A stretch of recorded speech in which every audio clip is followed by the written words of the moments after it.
श्री वृंदावन बिहारी लाल की जय। नारायण शंभो शिव शिव शिव शिव शिव शिव नारायण नारायण नारायण।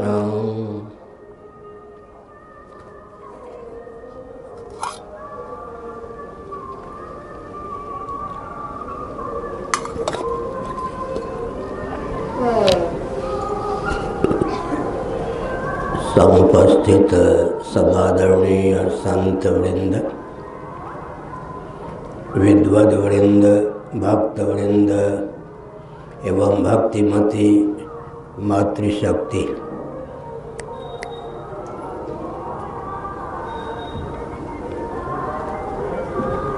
भगवान सच्चिदानंद स्वरूप हैं। वे अपनी अचिंत्य हो गया माया शक्ति को वश में करके समय समय पर अवतीर्ण भी होते हैं। वस्तुस्थिति यह है कि वेदांत वेद्य जो भगवत तत्व है वह जगत बनाता भी है, जगत बनता भी है। सृष्टि का अभिन्न निमित्तोपादान कारण सिद्ध होता है। इसलिए स्वयं भी साक्षात श्री राम कृष्ण आदि रूपों में अवतीर्ण होता है।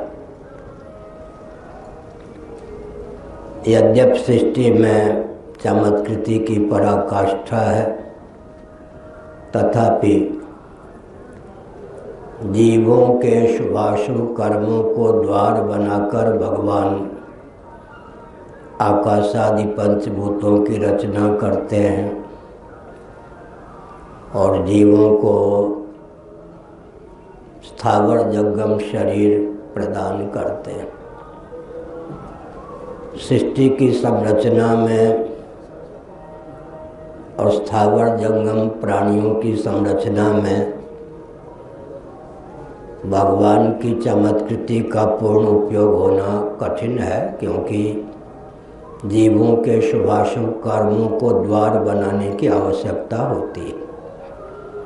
यद्यप भगवान अनंत ऐश्वर्य संपन्न है, ऐश्वर्य की इयत्ता का आकलन कोई कर नहीं सकता, फिर भी जब वे अविद्या काम कर्म को द्वार बनाए बिना अपनी इच्छा से ही श्री राम कृष्ण आदि रूपों में अवतीर्ण होते हैं, तब उनका वह अवतार विग्रह अद्भुत होता है, क्योंकि उसमें अविद्या काम कर्म का किंचित भी सन्निवेश नहीं होता। फिर भी युगानुकूल भगवान को विग्रह धारण करना पड़ता है। कभी कभी ब्रह्मा जी के वरदान को सार्थक करने की भावना से उन्हें नृसिंह का भी रूप धारण करना पड़ता है, अति उग्र रूप। भगवान ही नृसिंह होते हैं, लेकिन बहुत विकराल रूप होता है। उस रूप को देखकर तो ब्रह्मादि देव शिरोमणि भी भयभीत हो जाते हैं, लक्ष्मी जी भी पास आने का साहस नहीं कर पाती। उस रूप की सहिष्णुता केवल भक्त प्रवर प्रहलाद में होती है। इन सब की अपेक्षा भगवान जब मर्यादा पुरुषोत्तम श्री रामभद्र के रूप में स्वयं को अवतीर्ण करते हैं तो उन्हें कुछ संतोष होता है। आकृति में दिव्यता भव्यता की पराकाष्ठा होती है, लेकिन वहाँ भी मर्यादा की सीमा में ही भगवान जीवों के जीवत्व का अपहरण कर सकते हैं। मर्यादा पुरुषोत्तम शब्द बहुत मार्मिक है। मर्यादा शब्द धर्म का द्योतक है, पुरुषोत्तम शब्द ब्रह्म का द्योतक है। समग्र वेदार्थ ही धर्म और ब्रह्म के रूप में अवतीर्ण हो तभी उसका नाम मर्यादा पुरुषोत्तम हो सकता है। ब्रह्मर्षि वाल्मीकि जी ने लिखा, स्वयं प्रभु भगवान साक्षात परमात्मा ही है। रामो विग्रहवान धर्मः, विग्रहवान धर्म ही राम के रूप में परिलक्षित है। रामो विग्रहवान धर्मः स्वयं प्रभु, इन दोनों वचनों का अनुशीलन करने पर पूरा वेदार्थ ही मर्यादा पुरुषोत्तम रामभद्र के रूप में अवतीर्ण है, यह सिद्ध होता है। फिर भी भगवान को मानो किंचित असंतोष बना रहता है। मत्स्यावतार, कूर्मावतार, नृसिंहावतार में तो आकृतिगत भी बहुत दिव्यता नहीं हो पाती। मर्यादा पुरुषोत्तम में आकृतिगत भी बहुत आकर्षण, दिव्यता। फिर भी मर्यादा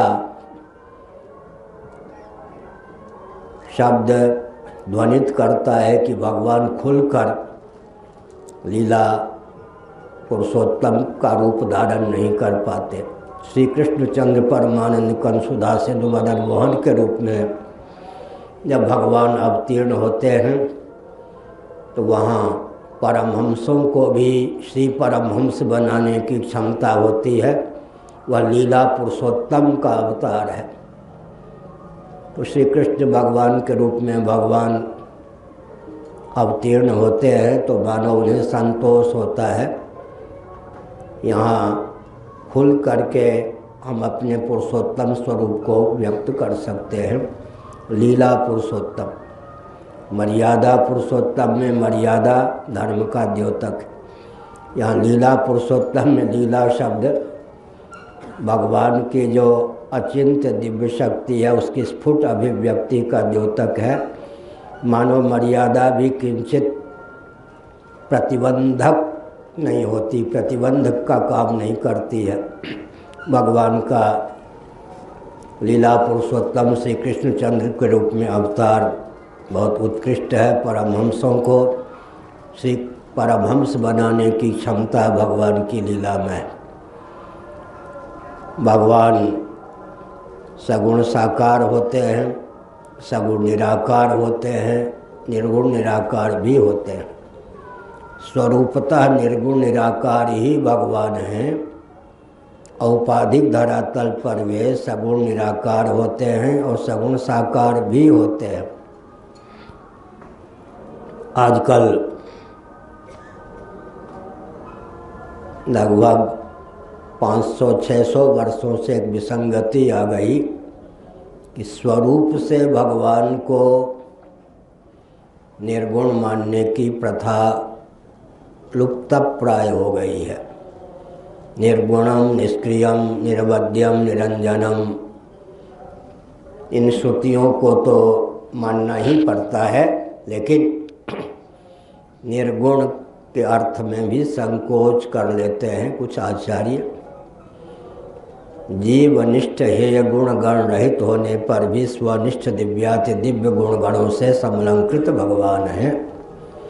स्वरूपता भगवान निर्गुण नहीं है। निर्गुणम शब्द का प्रयोग तो श्रुति ने किया है, उसका अभिप्राय जीवनिष्ठ हेय गुणगण रहित स्वनिष्ठ दिव्याति दिव्य स्वचित दिव्याति दिव्य गुणगणों से भगवान समलंकृत हैं। एक बार बरेली के किसी आर्य समाजी सज्जन ने हमारे पूज्य गुरुदेव धर्म सम्राट कटपात्री जी महाराज का जो वेदार्थ पारिजात नामक ग्रंथ है उसके खंडन में वेदार्थ कल्पद्रुम नामक ग्रंथ की रचना की। पूर्वाचार्य पूरी पीठ के स्वनामधन्य श्री निरंजन देव तीर्थ जी महाभाग ने मुझे आज्ञा दी, जो बरेली से प्रकाशित है वेदार्थ कल्पद्रुम, उसका तुम खंडन करो। मैंने खंडन तो प्रारंभ किया, जहाँ तक ध्यान है 509 पृष्ठों तक खंडन किया। उसके बाद मैं रुक गया। रुका क्यों? उसके पीछे एक रहस्य था। वर्णगत दृष्टिकोण और अवतारगत दृष्टिकोण दयानंद स्वामी का अपना मान्य है, लेकिन जो त्रैतवाद को उन्होंने सिद्ध किया है, दार्शनिक धरातल पर जो उन्होंने द्वैत को सिद्ध किया है, द्वैत प्रधान अद्वैत को एक प्रकार से सिद्ध किया है, उसमें मुझे श्री रामानुजाचार्य के पक्ष का ही खंडन करने के लिए बाध्य होना पड़ा। तो मुझे अच्छा नहीं लगा, ध्यान गया। अवतार को लेकर जो मान्यता दयानंद स्वामी की है वो पृथक है, वर्ण को लेकर भी मान्यता पृथक है, लेकिन दार्शनिक धरातल पर वे विशिष्टाद्वैतवादी ही सिद्ध होते हैं। तो हमने एक संकेत किया, हमारे ऋषि मुनि ये प्रामाणिक आचार्य सर्वज्ञ थे। प्रस्थान भेदा नामक ग्रंथ में मधुसूदन सरस्वती महाभाग ने एक तथ्य को ख्यापित किया कि चाहे वो वैशेषिक दर्शन के आचार्य हों, न्याय दर्शन के आचार्य हों, योग दर्शन के आचार्य हों, सांख्य दर्शन के आचार्य हों, पूर्व मीमांसा के आचार्य हों, ये सब के सब सर्वज्ञ ही मान्य हैं, लेकिन सत्य सहिष्णुता की क्रमिक अभिव्यक्ति की भावना से इन आचार्यों के सिद्धांत में भेद है। फिर से सुनिए, सत्य सहिष्णुता की क्रमिक अभिव्यक्ति की भावना से हमारा तात्विक स्वरूप भले ही सच्चिदानंद सिद्ध हो, लेकिन हम अनादिकाल से अविद्या काम कर्म के चपेट में आकर देहेंद्रीय प्राणांतःकरण में तादात्म्यापत्ति के कारण जितना फिसल गए हैं, उस फिसलन को देखते हुए सत्य सहिष्णुता की क्रमिक अभिव्यक्ति आवश्यक है। सहसा परम तत्व परम तथ्य का प्रतिपादन करना बहुत कठिन है। अगर मैं करूं 2 मिनट तो आपके मन में आस्था है, मैं जानता हूं, तभी आए हैं, लेकिन होगा कोई विक्षिप्त तो नहीं होगा ये शंकराचार्य। जो ज्ञान हम लोगों को प्राप्त है गुरु परंपरा से, उसे ज्यों के त्यों प्रकट कर दूं तो आपको बहुत आश्चर्य होगा। जगत न कभी था, न अभी है, न आगे होगा। हम जीवों का न कभी जन्म हुआ, न जन्म हुआ है, न आगे होगा। अब ऐसा बोलें तो लोग क्या कहेंगे? हम लोग बैठे हैं और ये कहते हैं ही नहीं। हिमालय दिखता है, हम सिद्ध कर सकते हैं कि है ही नहीं। तो जो बहुत ऊंचा ज्ञान है उसको समाज में ज्यों के त्यों प्रकट कर देने पर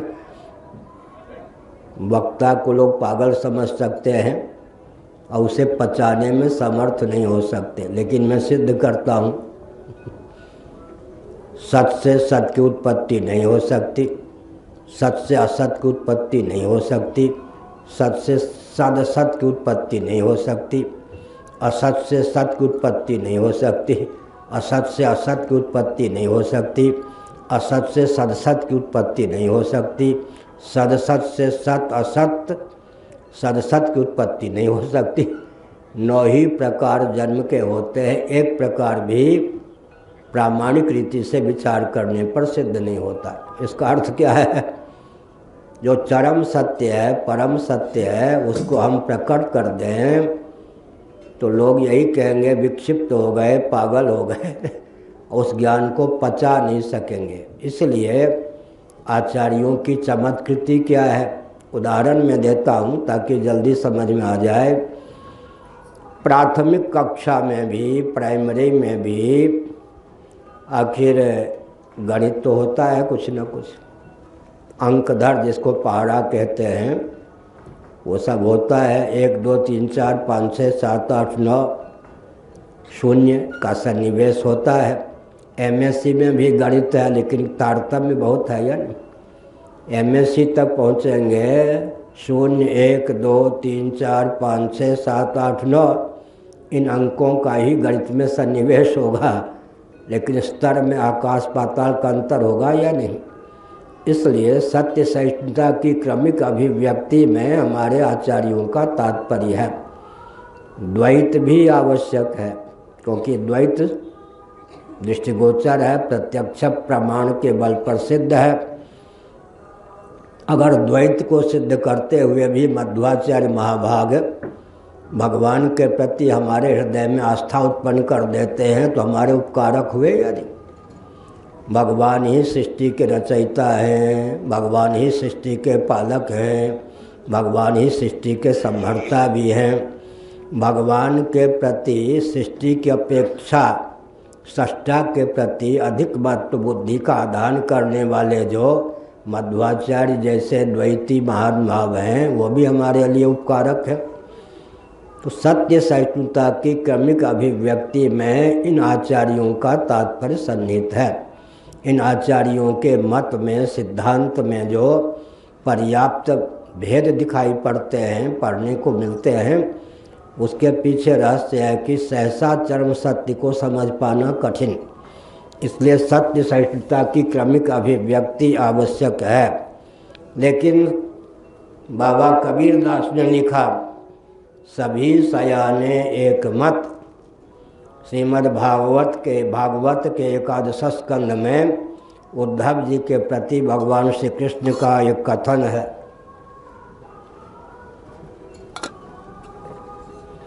विदुषाम किम अशोभनम, बहुत बढ़िया है। विद्वान जो हैं,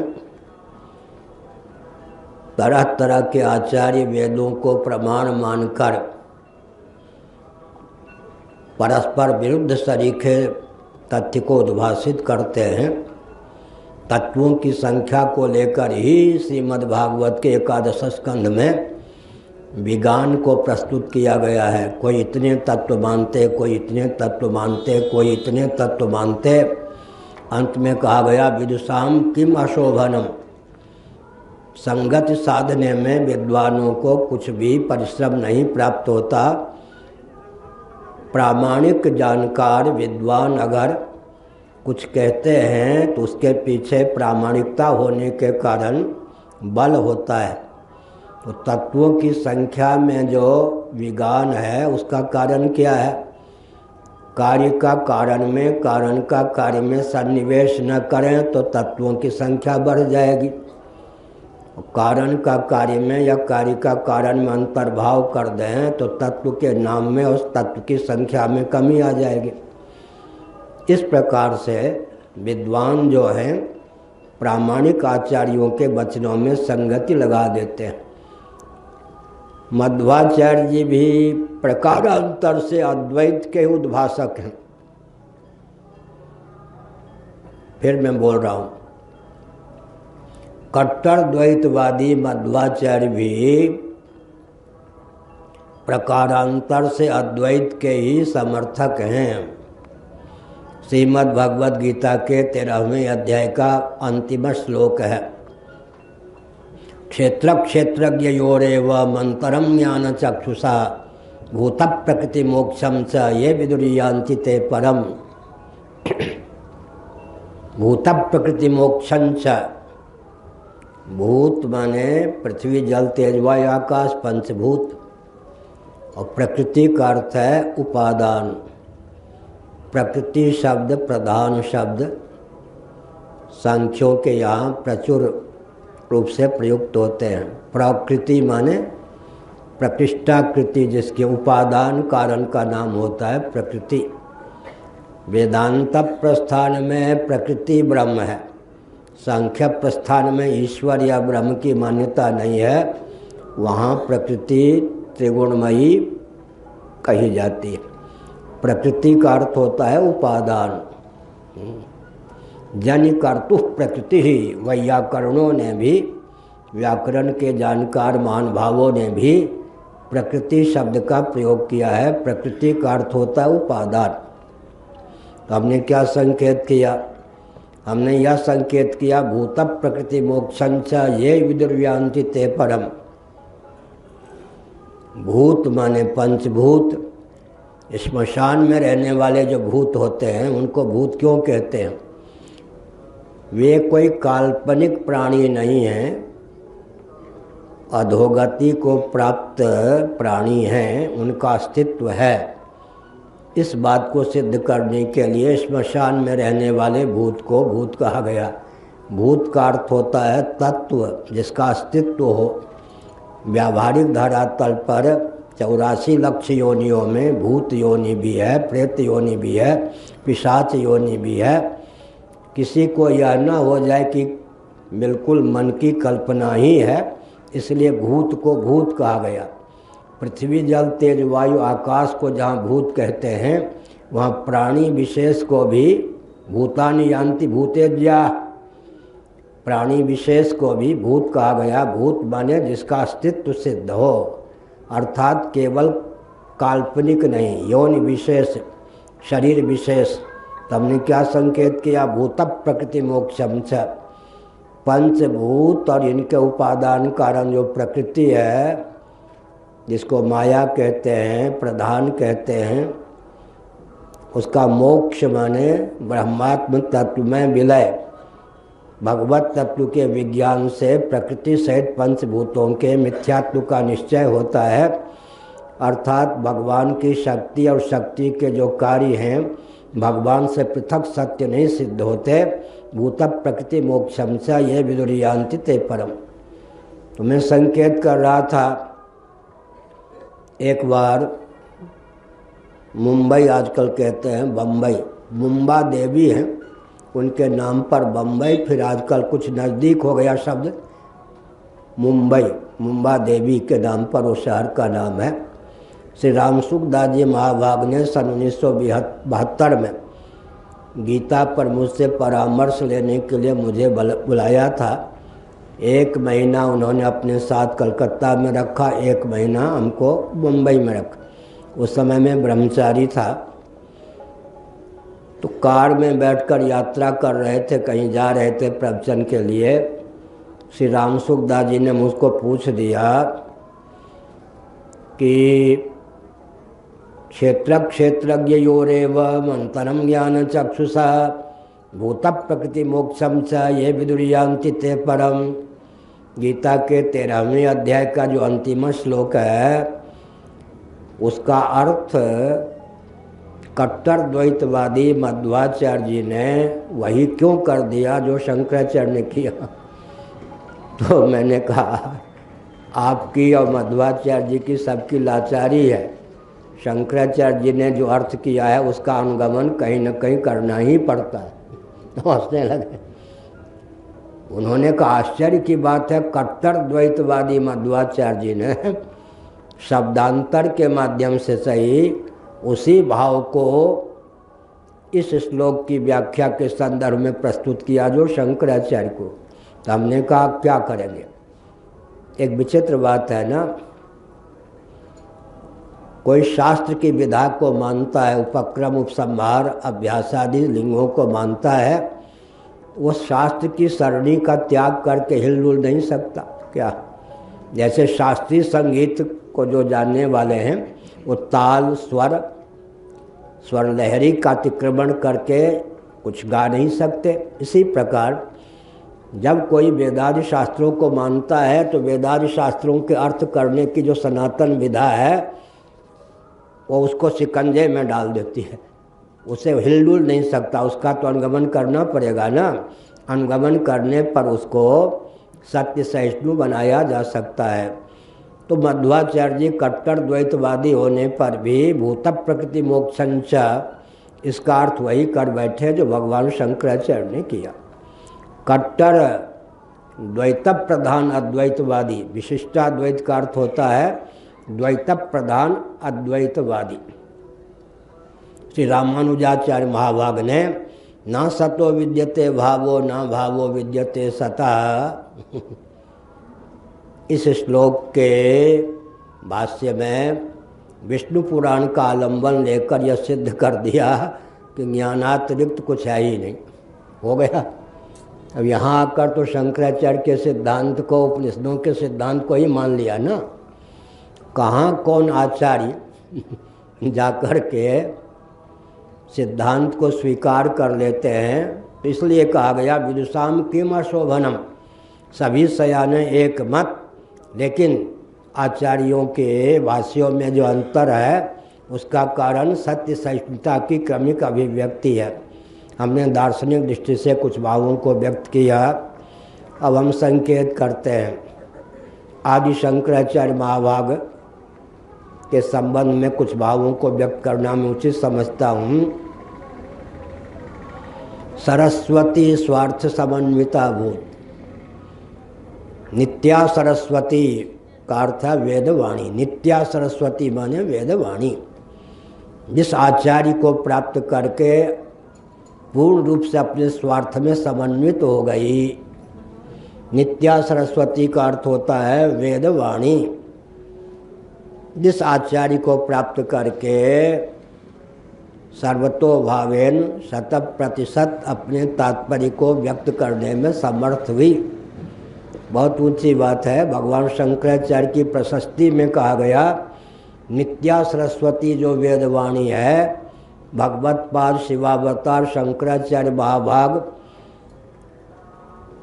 को आचार्य पाकर तब प्रमुदित हो गई, किंचित भी उसमें संकोच नहीं। इस पर विचार करने की आवश्यकता है, थोड़ा विचार कीजिए। कर्मकांड की बात ले लीजिए। भगवान शंकराचार्य जी कर्मकांड के कितने पक्षधर थे। माँ ने परिस्थितिवश संन्यास की आज्ञा तो दे दी थी, लेकिन कहा था बेटा जब मैं स्मरण करूं तो आ जाना।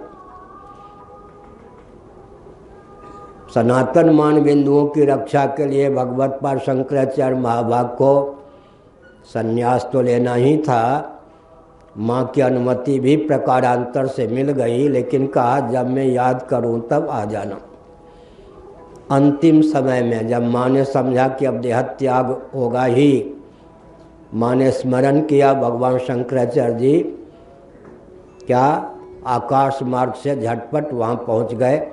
तो मैंने एक संकेत किया, सन्यासी होने पर भी, निरग्नि होने पर भी माँ को जो वचन दिया था उस वचन के अनुपालन के लिए उसका दाह संस्कार किया। अब इससे अधिक कर्मकांड में आस्था की बात क्या हो सकती है। कर्मकांड की धिज्जी उड़ा दी, कोई कह सकता है क्या। सन्यासी होने पर भी, निरग्नि होने पर भी माँ को दिए गए इकलौता पुत्र, माँ को दिए गए वचन का अनुपालन करने के लिए अपने चिन्मय कर कमलों से माँ का अंत्येष्टि संस्कार किया। सामान्य व्यक्ति तो सामान्य विधि के पक्षधर होते हैं, यह भी एक विचित्र बात। धर्म के नाम पर भी जो धर्म का अंतरंग रहस्य, अत्यंत सूक्ष्म रहस्य है, उसका कोई देश काल परिस्थिति के अनुसार पालन करे तो जिनको धर्म का केवल स्थूल रूप ही पता है वो विरोध कर देते हैं। तो बिरादरी वालों ने कहा राम राम, सन्यासी होकर, निरग्नि होकर के माँ का दाह संस्कार ये कैसे करेगा। इसको अग्नि मत दो दाह संस्कार के लिए। इसके माँ आर्याम्बा के दाह संस्कार में सम्मिलित मत हो। वो बिरादरी वालों ने क्या कर दिया, विरोध कर दिया। फिर शंकराचार्य महाभाग छोटी आयु के थे, माँ को दरवाजे के बाहर ले गए। अग्नि सुलभ न होने पर उसके भुजदंड का मंथन करके अग्नि को प्रकट करके दाह संस्कार किया और कुपित होकर शाप दे दिया बिरादरी वालों को, तुम्हारे घर में जो मरेगा दरवाजे पर ही उसका दाह होगा। आज भी होता है मुरली पाजों के यहाँ, तुम्हारे घर में जो मरेगा दरवाजे के पास ही उसका दाह संस्कार होगा। तो कर्मकांड की कितनी रक्षा की शंकराचार्य जी ने। क्या माँ का दाह करके, सबका दाह करके कर्मकांड के प्रति आस्था उत्पन्न की या नहीं। और आज जो हमको द्वारकाधीश का दर्शन हो रहा है, द्वारकापुरी में मूर्ति भंजकों के शासन काल में द्वारकाधीश का दर्शन तो सुलभ नहीं था। भगवत्पाद आर्य शंकराचार्य महाभाग ने अपने चिन्मय कर कमलों से द्वारकाधीश को पुनः प्रतिष्ठित किया। आज जो हमको बद्री वन में, बद्रीनाथ नहीं होता, बदरी बेर बदरी वन, बद्री वन नहीं, बदरी वन में बद्रीनाथ का दर्शन होता है। बद्रीनाथ नहीं, बद्रीनाथ का दर्शन होता है। वो किनके द्वारा प्रतिष्ठित है? नारद कुंड में 3 बार डुबकी लगाकर उस विग्रह को प्राप्त किया। भगवान शंकराचार्य के द्वारा वो प्रतिष्ठित हैं। 165 वर्षों तक से भी अधिक समय तक श्री जगन्नाथादि दारू विग्रह का दर्शन पुरी में सुलभ नहीं था। भगवत्पाद शिवावतार शंकराचार्य जी ने 2504 वर्ष पूर्व वैशाख शुक्ल दशमी के दिन अपने चिन्मय कर कमलों से दारू ब्रह्म श्री जगन्नाथ आदि को प्रतिष्ठित किया। नेपाल में पशुपतिनाथ का शिवलिंग सुलभ होने पर भी वो शिवलिंग के रूप में उस पूजित नहीं होता था। शिवलिंग के रूप में उसकी पूजा प्रतिष्ठा पुनः प्रारंभ कराने वाले भगवत्पाद शंकराचार्य पुष्कर में अपने चिन्मय कर कमलों से ब्रह्मा जी की प्रतिष्ठा करने वाले भगवान शंकराचार्य। रामेश्वरम में जो शिवलिंग है उसे भी शिवलिंग के रूप में पूजा सुलभ नहीं। भगवान शंकराचार्य जी ने शिवलिंग के रूप में उनकी पूजा प्रतिष्ठा की पुनः विधा को प्रशस्त किया। तो हमने संकेत किया, उपासना की दृष्टि से विचार कीजिए, जितने प्रशस्त देवी देवता हैं सबकी स्तुति शंकराचार्य ने किया या नहीं? जो अपने को वैष्णव कहने वाले आचार्य हो तो विष्णु भगवान तक ही सीमित रहे। 5 देव और उनके प्रशस्त जो भी अवतार हैं भगवान शंकराचार्य ने उनकी स्तुति की है या नहीं? तो कर्मकांड की दृष्टि से, उपासना कांड की दृष्टि से विचार कीजिए और ज्ञान कांड की दृष्टि से कहना का क्या, और योग की दृष्टि से परकाय प्रवेश भी करके दिखाया या नहीं शंकराचार्य। और नभो मार्ग से पद्मपादाचार्य जो पुरी पीठ के प्रथम शंकराचार्य हुए और भगवान शंकराचार्य के प्रथम शिष्य थे पद्मपाद, उनके साथ आकाश मार्ग से भी भगवान शंकराचार्य समय समय पर यात्रा करते थे या नहीं? तो योग की दृष्टि से भी कितनी विचित्र बात है। परकाय प्रवेश से सब सिद्धि, उपासना को कितना वर्णाश्रम व्यवस्था। योग शिखोपनिषद में जो 4 आमनाय पीठों की भावना की गई है, 4 आमनाय पीठों का उल्लेख किया गया है। हमारे आपके जीवन में जो 6 चक्र हैं उनमें 4 आमनाय पीठ हैं। एक में ऋक् की, एक में यजुः की, एक में साम की, एक में अथर्व की प्रतिष्ठा है। 2 प्रकार की व्यवस्था होती है, ध्यान देकर सुनने की आवश्यकता है। झटपट अगर हम 4 दिशाओं का नाम लें तो क्या कहेंगे? पूर्व पश्चिम उत्तर दक्षिण, ये ना। और दिक् परिभ्रमण की दृष्टि से दिशा का नाम लेंगे तो पूर्व दक्षिण पश्चिम उत्तर, ये ना, दायां वर्त। पूर्व पश्चिम उत्तर दक्षिण, पूर्व दक्षिण पश्चिम उत्तर, 2 क्रम दिशा के उच्चारण का बनता है। प्रथम क्रम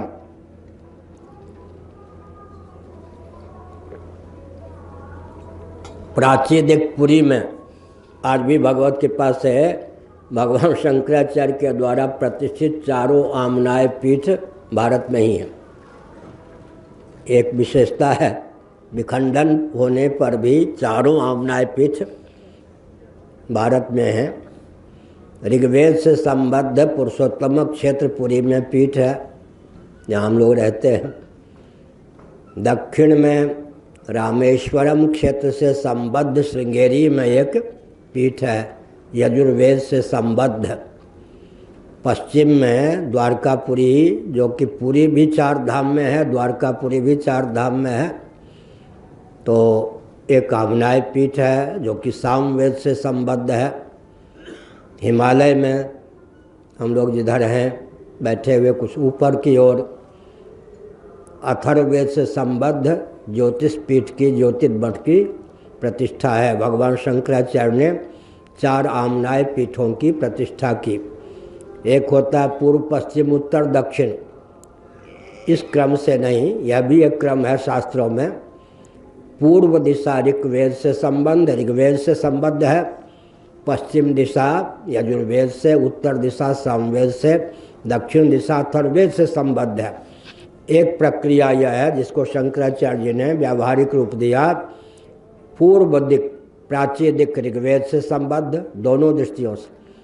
दक्षिण जो दिशा है वो यजुर्वेद से संबद्ध, पश्चिम दिशा सामवेद से संबद्ध, उत्तर दिशा अथर्ववेद से संबद्ध। 4 आमनाय पीठों की उद्भावना भगवान शंकराचार्य ने की। हमारे आपके शरीर में 6 जो चक्र हैं उनमें 4 चक्र आमनाय पीठ के द्योतक हैं। उन आमनाय पीठों को आदि दैविक धरातल पर, आदि भौतिक धरातल पर शंकराचार्य ने उद्भासित किया। बहुत बढ़िया। इसका मतलब क्या हुआ? आचार्य पीठ को प्रतिष्ठित करके एक दिव्य क्षेत्रीय शासन तंत्र को, राजा को एक एक शंकराचार्य के अधीन किया। एक चीज़ याद आ गई, जहाँ कहीं भी हो, यहाँ नहीं है मालूम है, सरदार वल्लभ भाई पटेल। अगर वे सूझबूझ का परिचय देते, एक सूझबूझ का, तो भारत की दुर्दशा नहीं होती। 4 आमनाय पीठ के जो शंकराचार्य थे उनके मार्गदर्शन में कुल 4 देशी राजा को ख्यापित कर देते।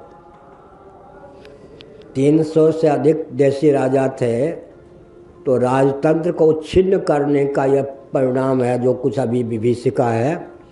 अगर सरदार वल्लभ भाई पटेल सूझबूझ का परिचय देते तो 4 शंकराचार्य है ना, एक शंकराचार्य के क्षेत्र में अनुगत 1 राजा होते। अभी भी तो प्रांतीय सरकार कुछ और करती है, कहीं ममता जी से करा लो ना, वो केंद्रीय शासन तंत्र का अनुगमन करने को तैयार होंगे। ये बहुत अच्छा होता। क्या शंकराचार्य भी दिशाहीन होने से बच जाते और राजतंत्र भी स्थापित रहता, भारतवर्ष सुरक्षित रहता। अगर सरदार वल्लभ भाई पटेल सूझबूझ का परिचय देकर अंग्रेज़ों की कूटनीति का शिकार स्वयं को न बनाकर 4 शंकराचार्य के क्षेत्र में एक एक शंकराचार्य के अनुगत एक एक राजा रहने देते, बाकी राजाओं को उनके अनुगत कर देते, तो देश की यह दुर्दशा नहीं होती। मैं एक और संकेत करना चाहता हूँ। डिक्टेटरशिप शब्द आजकल चलता है, भ्रांतिपूर्ण है। महाभारत के शांति पर्व का अध्ययन कीजिए। जो राजा होते थे उनके मंत्रिमंडल के अनुपात पर विचार कीजिए तो भ्रम निवारण हो जाएगा। 4 ब्राह्मण, 8 क्षत्रिय, 21 वैश्य, 3 शूद्र, 1 सूत कथावाचक। 7 कैबिनेट मंत्री का वर्णन है, लेकिन यहाँ मंत्रिमंडल में रेशियो अनुपात पर विचार कीजिए। राजा उन्मादपूर्ण होते थे क्या? शिक्षाविद, रक्षाविद, अर्थविद, श्रमविद, सभी क्षेत्र से प्रतिनिधि लेते थे। अनुपात कितना बढ़िया। अर्थ की दृष्टि से भारत संतुलित रहे, आर्थिक विपन्नता, अनावश्यक विषमता का ग्रास न बने। तो महाभारत में मंत्रिमंडल का औसत क्या है? 4 ब्राह्मण होना चाहिए, 8 क्षत्रिय होना चाहिए, रक्षाविद, और 21 वैश्य, कृषि गौरक्ष्य वाणिज्यम वैश्य कर्म स्वभावजम। अर्थ की दृष्टि से संतुलन बना रहे, कभी भी आँच न आवे। सबसे ज़्यादा बल किस पर दिया गया? 21 वैश्य। 21 पीढ़ी के लिए घर बढ़ने वाले नहीं, 21 पीढ़ी के लिए अपना घर भरने वाले नहीं, 21 वैश्य होना चाहिए। कृषि गौरक्ष वाणिज्य के प्रकल्प को चलाकर राष्ट्र को आर्थिक दृष्टि से समुन्नत करने वाले 21 वैश्य होना चाहिए। श्रम, कुटीर उद्योग, लघु उद्योग को व्यवस्थित रखने के लिए 3 शूद्र होना चाहिए, 1 सूत सांस्कृतिक मंत्री कथावाचक होना चाहिए। तो हमने एक संकेत किया। इसका अर्थ है कि इस ढंग से फिर 7 कैबिनेट मंत्री का वर्णन है, लेकिन यह जो है 4, 8, 21, 3, 1 एक ढंग से 4, 8, 21 और 4 हो गए। ये जो मंत्रिमंडल का निर्धारण किया गया है महाभारत में, इससे सिद्ध होता है कि शिक्षा, रक्षा, अर्थ, सेवा, कुटीर उद्योग, लघु उद्योग, इन सब दृष्टियों से राष्ट्र को समुन्नत बनाने का प्रकल्प था। और एक भ्रम जो फैलाया गया अंग्रेजों के द्वारा, उसका अपनोदन आवश्यक है। मैं एक संकेत करता हूँ, जितने कुटीर उद्योग, लघु उद्योग, वो किनके हाथ में थे? कि ब्राह्मण क्षत्रिय वैश्य के हाथ में थे क्या? जूता बनाने का काम, चप्पल बनाने का काम कौन करते थे? जिनको मोची आदि कहते हैं ना। बर्तन बनाने का काम कौन करते थे? बांस के बर्तन आदि कौन बनाते थे? थोड़ा विचार कीजिए। इसका अर्थ क्या है जी? कपड़े बनाने का काम कौन करते थे? सारे कुटीर उद्योग, लघु उद्योग जो धन के स्रोत हैं, उन्हीं को दिया गया ना, जो आजकल दलित कहते हैं। दलित माने कुचले हुए। आर्थिक दृष्टि से कितना उनको संपन्न बनाया गया। ये तो अंग्रेजों ने धूर्ततापूर्वक हमारी संस्कृति को, हमारे इतिहास को विकृत किया। अर्थ का सारा स्रोत किनको दिया गया जी? कुटीर उद्योग किनके पास, लघु उद्योग किनके पास जी? उन्हीं को ना, जिनको हम कहते हैं कि इनको कुचला गया, आर्थिक दृष्टि से दाने दाने के लिए मोहताज किया गया। ये क्या सच्चा इतिहास है? कुटीर उद्योग, लघु उद्योग, दरी कौन बना सकते थे? कपड़ा कौन बना सकते थे? एक चप्पल, एक जूते की कीमत आजकल क्या है? एक चप्पल, एक जूते की कीमत क्या है? कपड़े के ही लोग चप्पल, जूते, उसकी कीमत क्या है? तो किसी को दरिद्र दाने दाने के लिए मोहताज बनाया गया क्या? धन का सारा स्रोत कुटीर उद्योग, लघु उद्योग दे दिया गया वही शूद्रों को, अंत्यजों को। तो आर्थिक दृष्टि से विपन्न कैसे हो सकते थे? उत्पादन करते थे। राजा का शासन इतना मजबूत सुदृढ़ होता था, उचित लाभ देकर वैश्य उसको खरीदते थे। बीच में 50 दलाल की आवश्यकता नहीं होती। किसी भी वस्तु की कीमत अगर 25 रुपये है तो 250 रुपये से कम कीमत पर आजकल वो मार्केट में सुलभ नहीं हो सकती। बस बीच में जितने दलाल बढ़ेंगे उतनी कीमत बढ़ेगी या नहीं? अर्थशास्त्र की दृष्टि से क्या? एक वस्तु की कीमत 25 रुपये है तो आजकल वो बाज़ार में 250 से कम में सुलभ होना कठिन है। बीच में दलाल बढ़ गए। यहाँ कोई नहीं। कुटीर उद्योग, लघु उद्योग, आज जिनको कहते हैं दलित, अंत्यज, कुछ भी कह दें, उनके हाथ में वो वस्तु का उत्पादन करते थे। उचित लाभ उनको देकर वैश्य खरीदते थे। उचित लाभ लेकर वे समाज में वितरण कर देते थे। बस बीच में दलाली का काम करने वाले 25-50 नहीं होते थे। तो हर व्यक्ति को हर प्रकार की सामग्री उचित कीमत पर, उचित समय पर प्राप्त हो जाती थी। तो हमने संकेत किया। तो आर्थिक दृष्टि से और ब्राह्मणों के लिए एक विचित्र बात है ना। ब्राह्मणों को क्या कहा गया? शिक्षा का गुरुतर दायित्व आपको प्राप्त है। विद्या और कला का प्रशिक्षण आपके ऊपर है निर्भर। आप चारों आश्रमों में अधिकृत हैं सामान्य रीति से। गुरुकुल में, ब्रह्मचर्य आश्रम में, गृहस्थाश्रम में, वानप्रस्थ आश्रम में, संन्यास आश्रम में। तो ब्राह्मणों का जीवन 3/4 तो भोगराग से यूँ ही दूर हो गया। उस समय के गुरुकुल का जीवन भोगराग का तो था ही नहीं। उस समय वानप्रस्थ भोगराग से तो दूर ही रहते थे, उस समय के सन्यासी तो भोगराग से दूर रहते थे। 1/4 जीवन प्राप्त होता था गृहस्थाश्रम में, 1/4 जीवन गृहस्थाश्रम में व्यतीत करते थे ब्राह्मण, प्रायः 1/4। अष्टमी तिथि को पत्नी का स्पर्श मत कीजिए, पूर्णिमा को मत कीजिए, अमावस्या को मत कीजिए, श्राद्ध के अवसर पर मत कीजिए, रजोधर्म की अवस्था में मत कीजिए। कितना संयम! तो ब्राह्मणों की जितनी संख्या होनी चाहिए थी उससे अधिक हो ही नहीं सकती थी, बिना परिवार नियोजन के, बिना घर पात के। क्या पिशाच वृत्ति थी ही नहीं। जितनी संख्या ब्राह्मणों की होनी चाहिए थी शिक्षाविदों की, उससे अधिक संख्या हो ही नहीं सकती थी। क्षत्रियों से कहा गया संन्यास आश्रम का दरवाज़ा आप भी खटखटाएंगे तो रक्षा की प्रथा व्यवस्था देश की संतुलित नहीं रहेगी। मैंने यहाँ भी कहा था 2 राजकुमार, एक गौतम बुद्ध, एक महावीर, 2 राजकुमार असमय में निवृत्ति मार्ग की ओर चल पड़े, क्षात्र धर्म का पालन नहीं किया। उसी समय से देश की रक्षा व्यवस्था गड्ढे में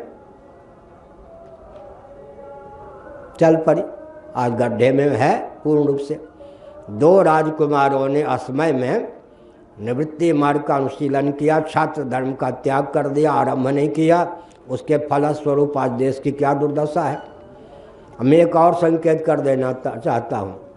इस समय जो विकल्प निकाले गए हैं वो विकल्प हमारे लिए वरदान है या अभिशाप। ब्राह्मणों के विकल्प कौन है जी? आपको बोलने की आवश्यकता नहीं, पुराने श्रोता हमारे समझते हो।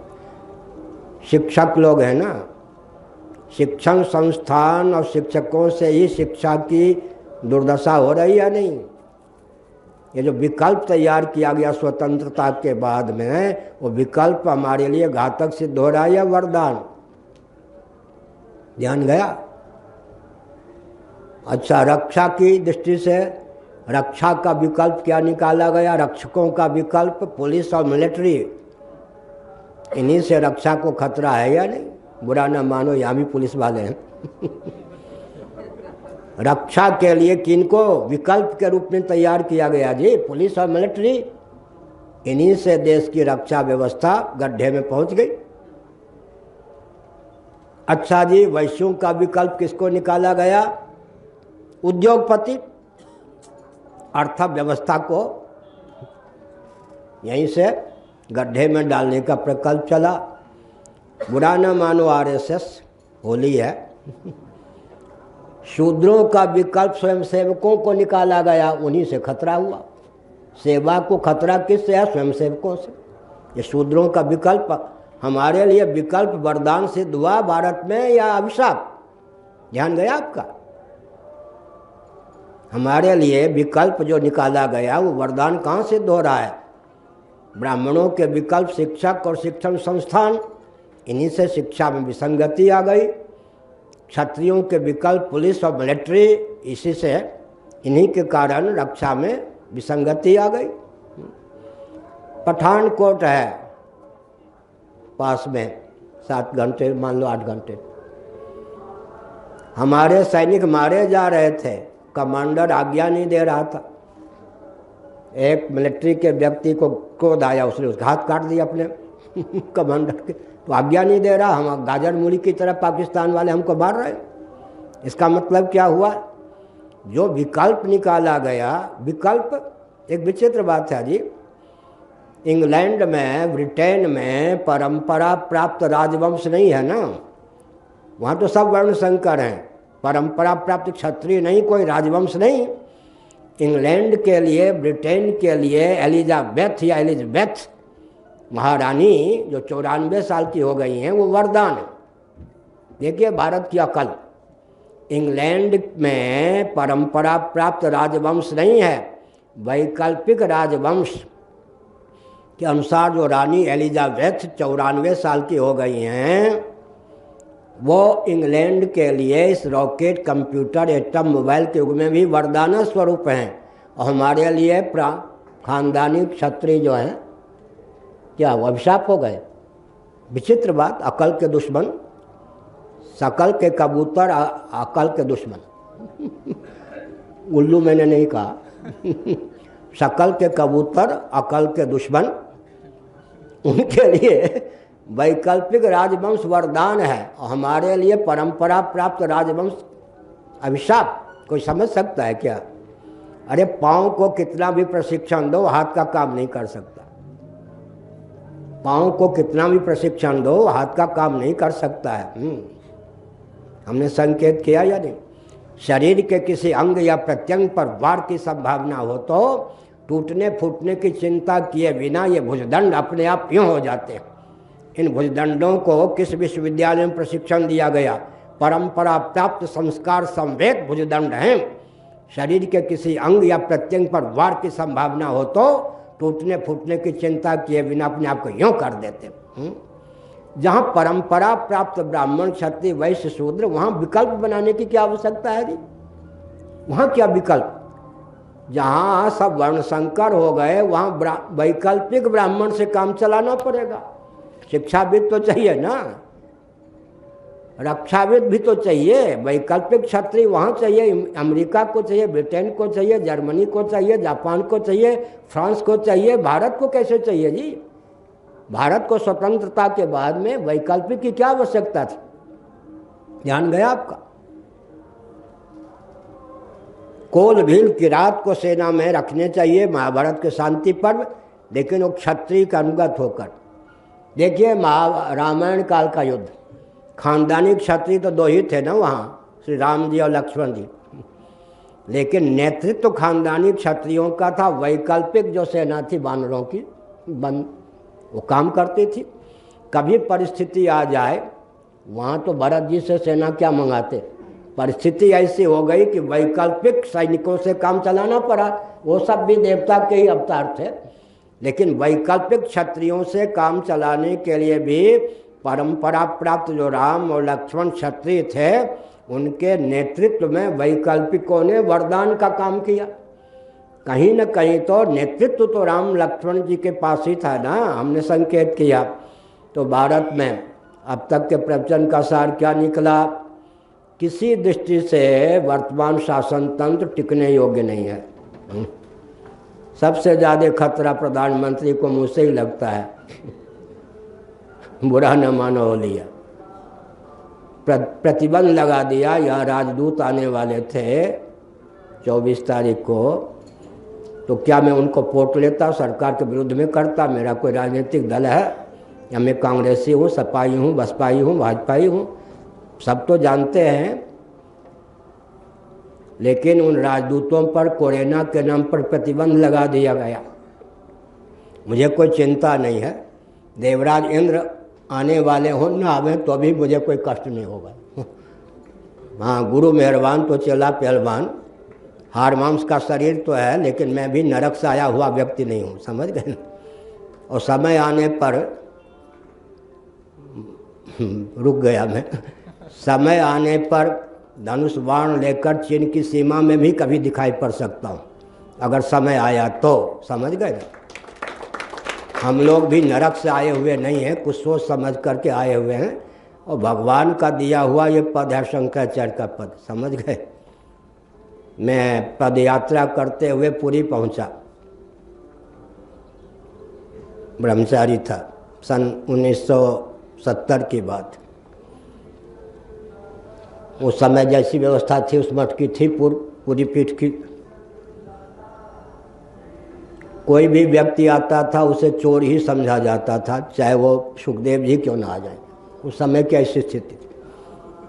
लेकिन उस समय के शंकराचार्य जी मेरे परिचित यूँ थे कि नैमिषारण्य में मैंने भव्य स्वागत करवाया था, सारी व्यवस्था की थी, बहराइच में व्यवस्था की थी, बेरठ में। मना तो नहीं कर सकते थे रहने के लिए, लेकिन सब और 144 धारा लगा दी गई। ये मठ में स्नान नहीं कर सकता, समुद्र में स्नान करे, मठ में भोजन नहीं कर सकता। और ऐसे बालू के टीले पर सोने को दो, कोई कुशल मत पूछना, 3 दिन हो जाए तो खदेड़ के भगा देना। कौन है? ये सब प्रतिबंधित, ठीक है। और उस समय जो शंकराचार्य की मूर्ति, अब तो हमने सामने प्रतिष्ठित करवा दी है, बिल्कुल कोने में, परिस्थितिवश जो पूर्वाचार्य महाभाग उस समय विद्वान थे मठ में, मैंने जाके कहा भगवान मैं आपसे कुछ पढ़ना चाहता हूँ प्रस्थानत्रयी, डांट दिया उन्होंने। उस समय नाम भी ध्रुव चैतन्य ही था, तो मेरी हालत ध्रुव जैसी हो गई। मेरी हालत ध्रुव जैसी हो गई भी माता के डांटने पर, और इतना मैं फूट फूट कर रोने लगा, बालक तो था ही,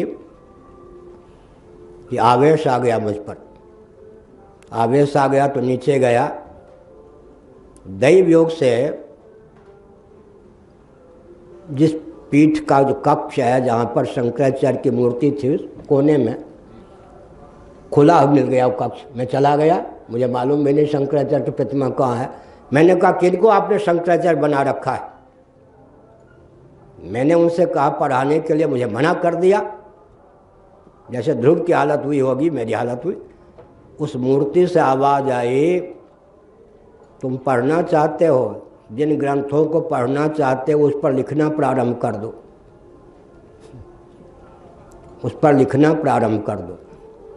तो मूर्ति ने हमको फिर जो हम पढ़ना चाहते थे विद्या उसी समय एक क्षण में दे दी। इसका अर्थ क्या हुआ? इसका अर्थ ये हुआ, हमने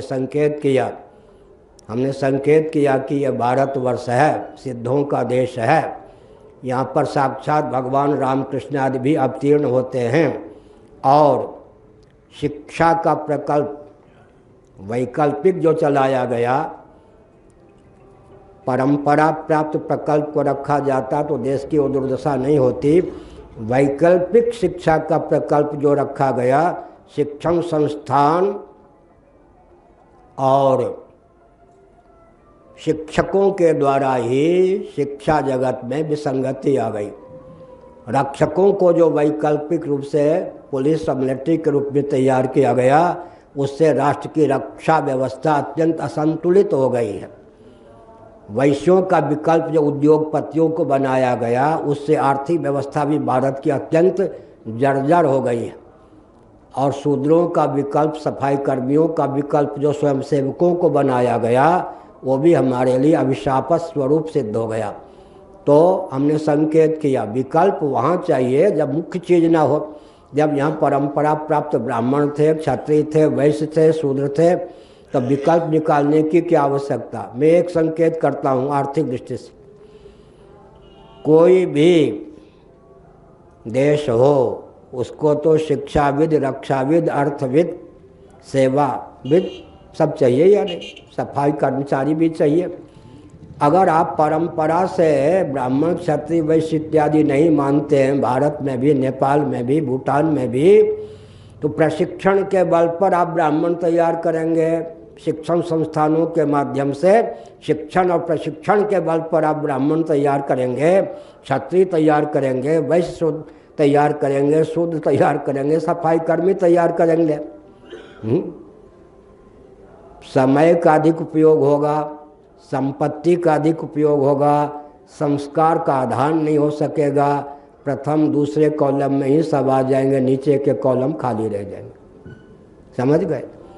जिनके लिए विकल्प के अतिरिक्त कोई चारा नहीं है, वो कृत्रिम ब्राह्मण, क्षत्रिय, वैश्य, शूद्र आदि बना दें। हमारे लिए अगर वो विकल्प को प्रश्रय दिया जाता है तो ध्यान गया।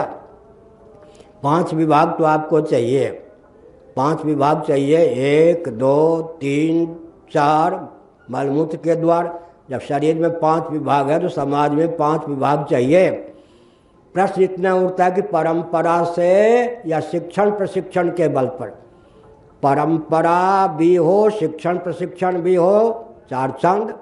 केवल शिक्षण प्रशिक्षण के बल पर अगर आप 5 विभाग बनाएंगे, समय का अधिक उपयोग होगा, संपत्ति का भी अधिक उपयोग होगा, संस्कार का आधान नहीं हो सकेगा, और प्रथम दूसरे कक्षा में, श्रेणी में, कॉलम में सब भर जाएंगे, नीचे खाली रहेगा जैसा कि आजकल है। इसलिए कुएं में भांग पड़ी है। इसका अर्थ यह है, हमने जो इन राजदूतों को बुलाया था, किस अभिप्राय से?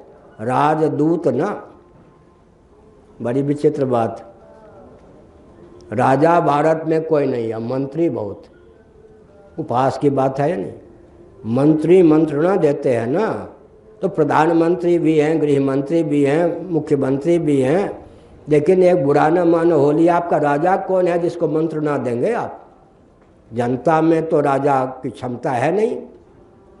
आप मंत्री का पद लिए हुए हो, राजा कौन है? किसके मंत्री आप हो? शंकराचार्य के मंत्री हो या किसी राजा के मंत्री हो? मंत्री क्या, राजा कोई नहीं है, मंत्री ढेर के ढेर हैं। बहुत विचित्र बात है। प्रधानमंत्री, किसके मंत्री आप हैं? राजा तो कोई है नहीं, तो इसका मतलब आप राजा भी और मंत्री भी हैं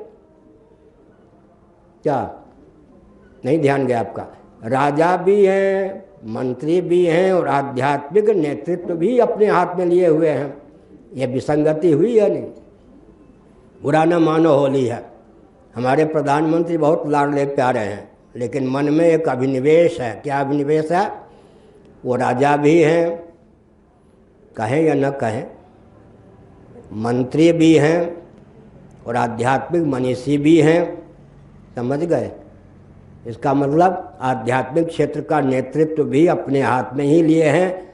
वो समझते हैं हमारे पास भी दाढ़ी है, हम भी ब्रह्मचारी हैं संतान रहित हैं, तो ये बाबाओं से क्या हम घटिया हैं? हमको क्या जरूरत है इन शंकराचार्यों की?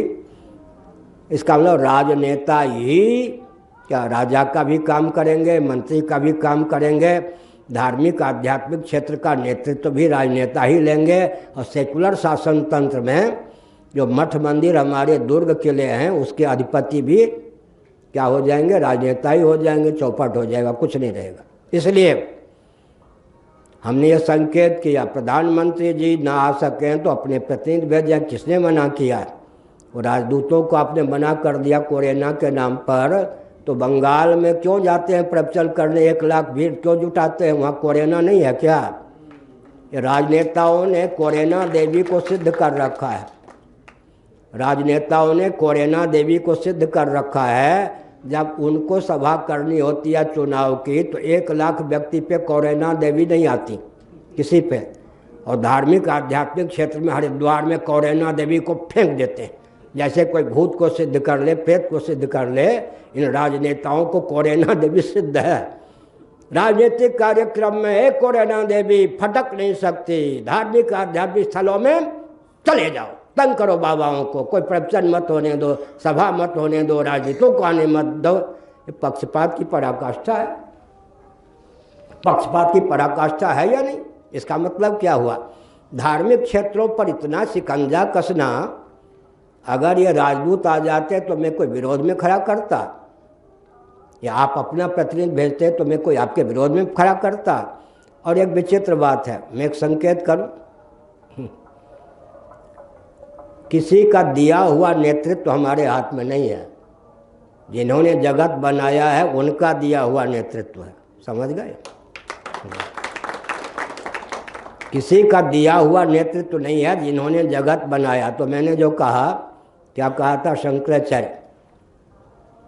शंकराचार्य की मूर्ति, वहाँ जाकर मैंने कहा किनको आपने शंकराचार्य बना रखा है? हमने पढ़ाने के लिए का मना कर दिया। मूर्ति से आवाज़ आई, जो कुछ पढ़ना चाहते थे वो मैंने दे दिया। फिर कहा मैंने तुम्हें इस पीठ का, अपने पीठ का शंकराचार्य घोषित कर दिया। लो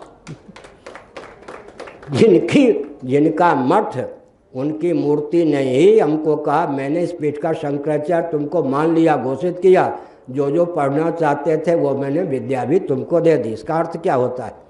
इसका अर्थ ये होता है कि हमने एक संकेत किया, ये जो व्यासपीठ है, व्यासपीठ ये विकृत ना हो, लुप्त ना हो। व्यासपीठ विकृत ना हो, लुप्त ना हो, और राजपीठ शासन तंत्र विकृत ना हो, लुप्त ना हो, और दोनों में सामंजस्य सैद्धांतिक सधे, तब राष्ट्र का उत्कर्ष हो सकता है। इसका अर्थ केवल हम भी पर्याप्त नहीं हैं, शासन तंत्र का पुरोधा चाहिए।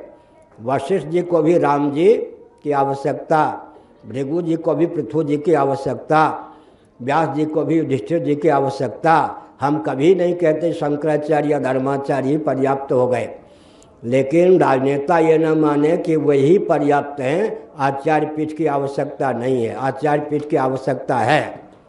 इसके बिना आप तिल भर भी क्षेत्र नहीं चला सकते। मैं एक संकेत करता हूँ, किसी कारण से शुक्राचार्य का वरद हस्त और नेतृत्व जब दैत्य दानव असुर आदि जो भी हैं उनको सुलभ नहीं होता, तो इनके आंसू पोंछने वाले कोई रहते हैं क्या?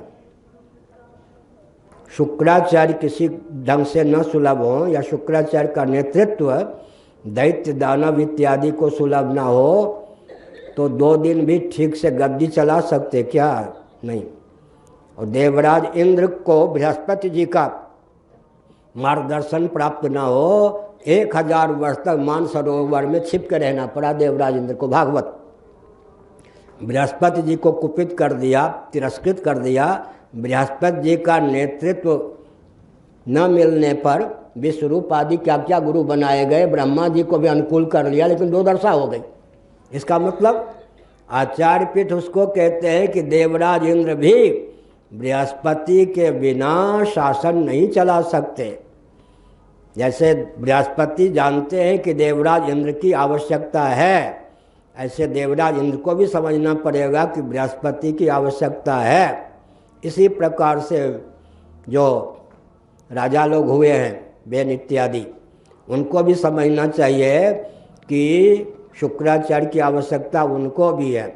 बिना शुक्राचार्य के और बिना बृहस्पति के तंत्र नहीं चल सकता। पूरे विश्व का नेतृत्व आध्यात्मिक मनीषी के हाथ में ही होता है, ये समझ लेना चाहिए।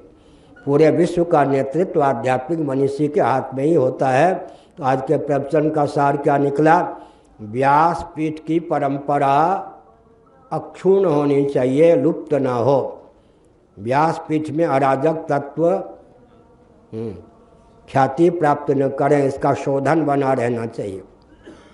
अभी क्या है, जितने अनाप शनाप व्यक्ति बाबा बन के घूमेंगे उतने हमारे दास बनेंगे, उतने हमारे प्रचारक बनेंगे, उन पर हम नियंत्रण कर सकेंगे। इसलिए व्यासपीठ में विकृति आ जाए, व्यासपीठ का विलोप हो जाए, ये राजनेता लोग चाहते हैं।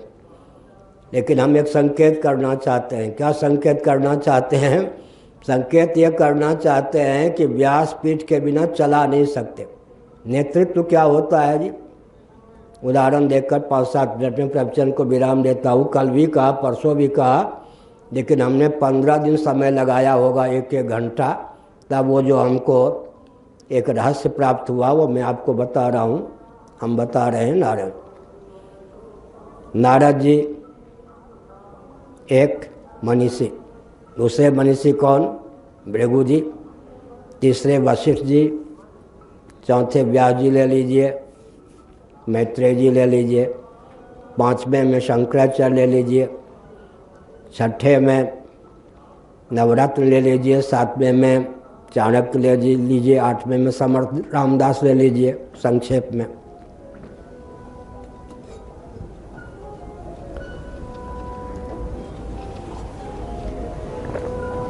इनकी क्या भूमिका?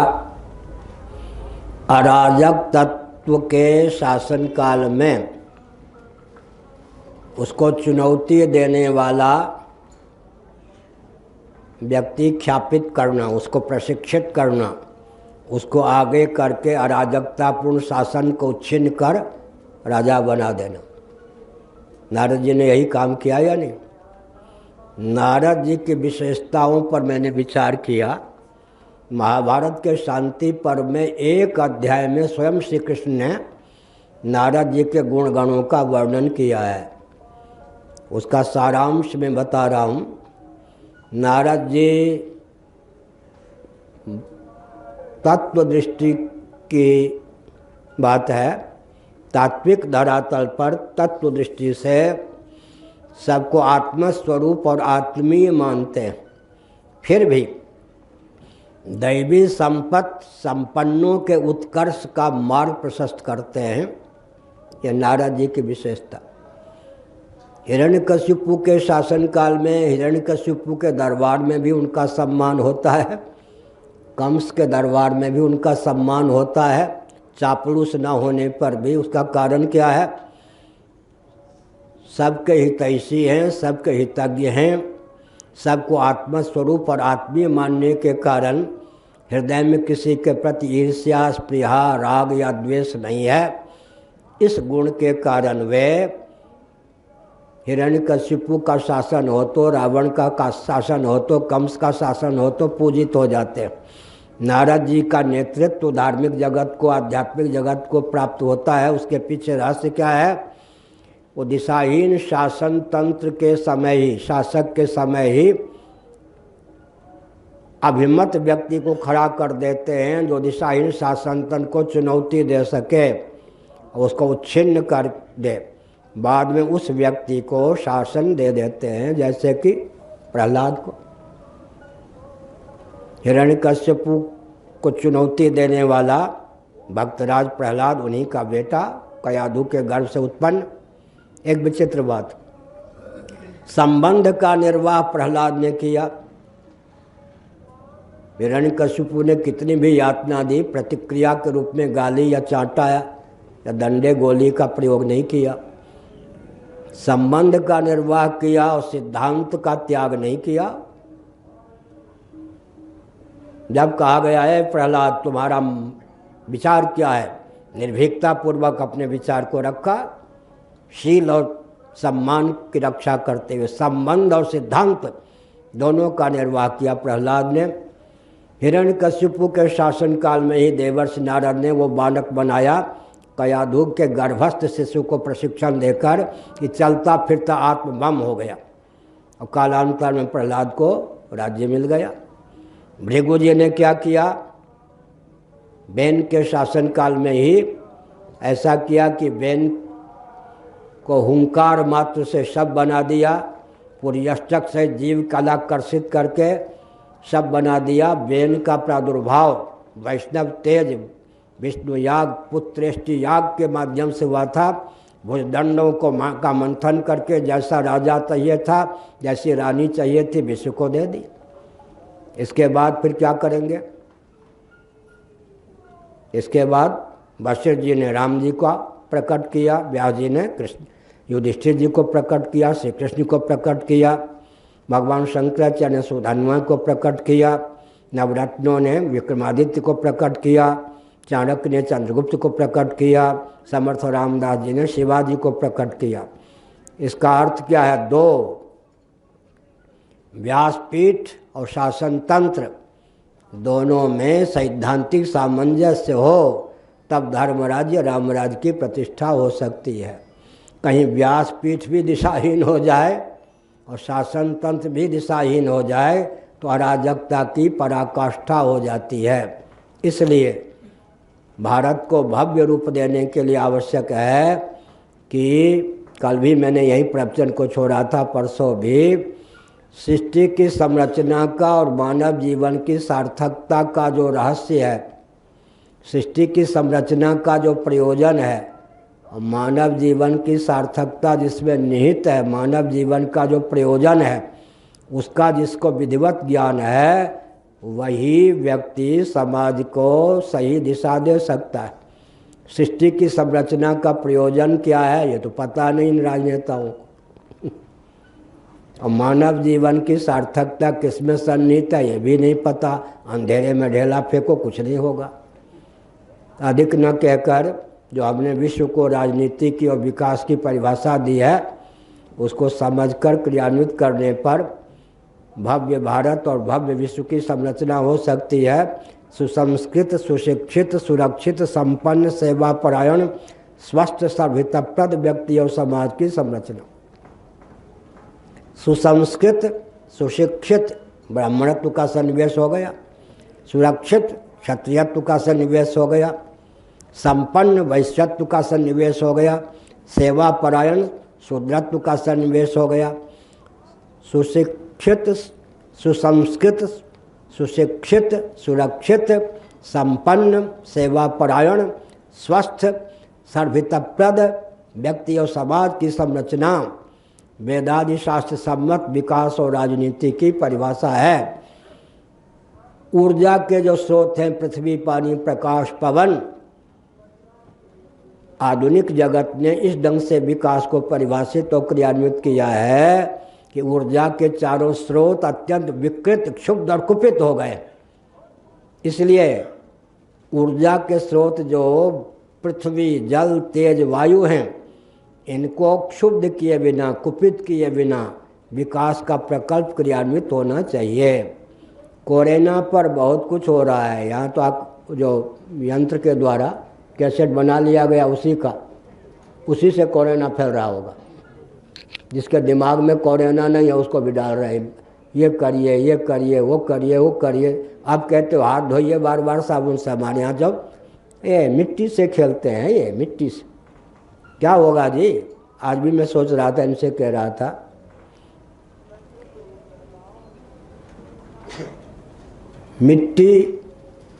मिट्टी से प्रेम को होगा आजकल? क्यों जी, बच्चों को मिट्टी में खेलने देते हैं क्या? खेलने देते हैं आजकल? नहीं जी। मिट्टी पृथ्वी को भी विकृत बना दी गई है, मालूम है, कचरे, प्लास्टिक आदि डाल के। लेकिन मिट्टी, धरती के पर प्रेम कैसे होगा जी? मैया मैं नहीं, मिट्टी में वो खोल, लाला ने मिट्टी खा ली। मृदभक्षण लीला है या नहीं? अब एक विचित्र बात है, देखिए, मिट्टी के प्रति, धरती के प्रति प्रेम हो ही नहीं सकता है जी। मिट्टी से इतने परहेज कि गद्दे पर बच्चे को खेलने देते हैं। एक बार मैंने देखा, पहलवान लोग आए पुरी में, इतने ओझे गद्दे पर पहलवानी कर रहे थे। हमने कहा ये पहलवान क्या होंगे, तो शोषक होंगे। हम भी केवल 10 वर्ष से 15 साल की आयु तक पहलवानी की। हमने उठा के बड़े ऊंचे पहलवानों को पटक देता 2 मिनट में। दाव भी खूब जानता था, ताकत भी थी। मिट्टी से, अब मिट्टी से कितनी दूरी, मिट्टी से गद्दे पर बच्चे को खेलने देते हैं। माँ के गोद में और पलंग पर लेटा हुआ बच्चे के पाँव में चप्पल और जूता डालते हैं या नहीं? वो शोषक होगा या नहीं? जिसको आपने मिट्टी से जोड़ा नहीं अपने बच्चे को, गद्दे पर भी बिच्छू है क्या, सर्प है क्या? गद्दे पर आप, ये जो माताएं हैं, इसमें तो सब छोटी छोटी, ये जो माताएं हैं, गद्दे पर बच्चों को मैंने देखा चप्पल और जूता पहना के। वो कभी धरती से प्रेम कर सकेगा? उसके शरीर में ऊर्जा का संचार होगा क्या? मिट्टी से क्या जी? इतने ऊंचे गद्दे पर पहलवान बनेंगे, वो कभी राष्ट्र के काम आ सकते हैं? मिट्टी से कितने परहेज, कितनी दूरी कर दी गई। इसलिए हमने संकेत किया। क्या संकेत किया? महानगर का अर्थ क्या होता है जी? Smart city. अब एक विशेषण जोड़ दिया, स्पिरिचुअल जोड़ दो। स्मार्ट सिटी और स्पिरिचुअल संभव ही नहीं। स्मार्ट सिटी बना लीजिए, उसकी पोल पट्टी खोल के मैं प्रवचन को विराम देता हूँ। महानगर यही ना, विकास का मापदंड क्या है जी? महानगर की संरचना का प्रकल्प क्या है? महायंत्र। महायंत्र को बुरा न मानो, प्लास्टिक और इंजीनियर को हटा दीजिए, विकास करके दिखा दीजिए। आजकल विकास की पोल पट्टी क्या है जी? प्लास्टिक और इंजीनियर, यही ना। महायंत्र की कल्पना छोड़ दीजिए, विकास की कोई रूपरेखा तैयार नहीं होगी। ठीक है, महायंत्र। अब आप थोड़ा विचार कीजिए, महानगर बना लीजिए, विकास की अवधि है। महानगर में शुद्ध मिट्टी सुलभ है क्या? नहीं। शुद्ध पानी नहीं। शुद्ध प्रकाश, सूर्य चंद्रमा के प्रकाश भी विष होकर के वहाँ पर आ जाते हैं। शुद्ध पवन, प्रचुर आकाश, शुद्ध मनोभाव, शुद्ध मुस्कान। महानगर में कुछ संभव है?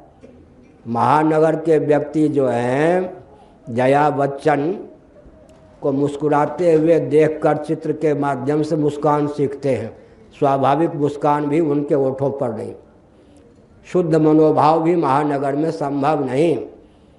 और महानगर में क्या होगा? संयुक्त परिवार की गति नहीं। और संयुक्त परिवार की गति नहीं का अर्थ क्या होता है? कुलाचार, कुलोचित विचार, कुल वधू, कुल वर, कुल देवी, कुल पुरुष। और क्या है जी? कुल पुरुष, कुलाचार, कुल देवी, कुल देवता, इन सब का लोप होगा या नहीं? तो विकास के नाम पर मनुष्य को भोजन करने और संतान उत्पन्न करने की मशीन बनाना, यही हुआ ना विकास। सारी योजना व्यर्थ। क्यों?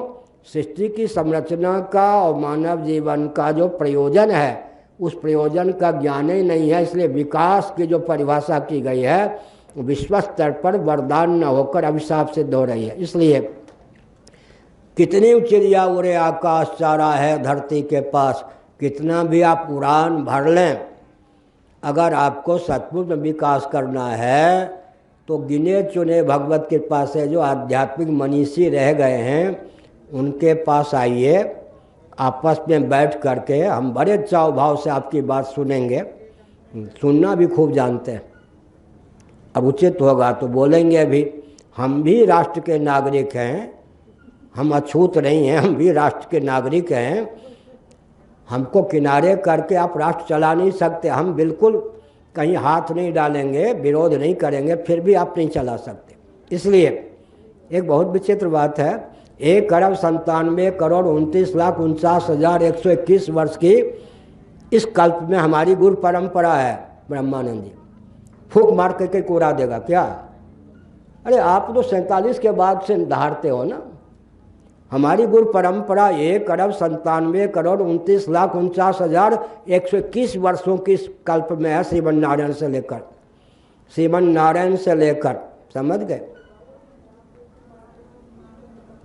भगवान शंकराचार्य का कौन सा स्थान था श्रीमन नारायण से? 10वां स्थान। और शंकराचार्य के बाद मेरा कितना?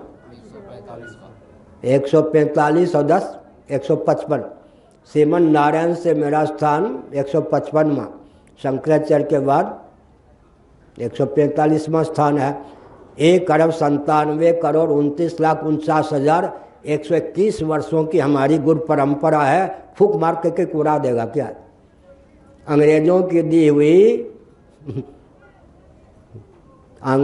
दी हुई ये स्वतंत्रता जो कि परतंत्रता ही है और उन्हीं का दिया हुआ संविधान, उसके आधार पर धारने वाले ये नहीं जानते हैं कि वेदादि शास्त्रों की परंपरा से हम लोगों को शिक्षा प्राप्त है। कितनी प्राचीन इस कल्प में 1,97,29,49,121 वर्षों की परंपरा हमारी गुरुगद्दी की है। उस परंपरा से हम लोगों को ज्ञान विज्ञान प्राप्त है। फूक मार के उड़ा देगा क्या? कोई फूक मार के उड़ा देगा? फूक मार के उड़ा देगा तो उड़ जाएंगे क्या? इसलिए ये गुमान छोड़ देना चाहिए कि धार्मिक आध्यात्मिक जगत क्या होता है, हम पर्याप्त हैं। हम जब गुमान नहीं करते कि हम शासन कर सकते हैं, हम डंके की चोट से कहेंगे हम ब्राह्मण हैं, शासन हम नहीं करेंगे, शासन करना जिनको चाहिए वही करेंगे।